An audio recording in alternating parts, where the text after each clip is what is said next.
Em vez de sociale zaken doen, e persona ambulatória aqui su understand que daarbij usar seguro para comprar droga, bota duna e persona e placa eita para via no stichting para paga su estadia na Santo Domingo. Dus em vez de usar para comprar su droga, é agora usar para rehab.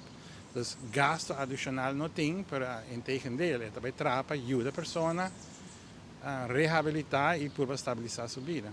E isso aí agora para ano passado, 2 anos passados, deu cambio de estratégia de governo, é tempo aí.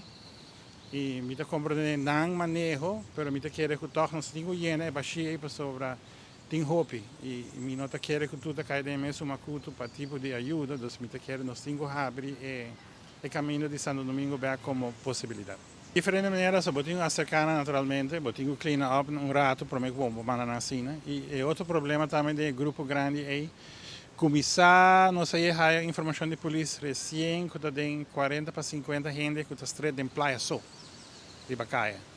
Pero roupa de não também tem problema adicional, não tem triple trouble, no sentido que não tem problema mental também. Anterior, exceto outro grupo com esta atenção especial. Na Santo Domingo não está tomando também, pero o problema mental é que agora atendi também de sistema mais concreto, que sobre esse é problema que não está quita nunca mais. Vou por quita a pessoa de não usa droga, pero o problema mental está for lifetime se agora assistir. Se como se bem com outro centro, não que está especificamente para o grupo nem, onde que o grupo nem pode atender para o resto da vida.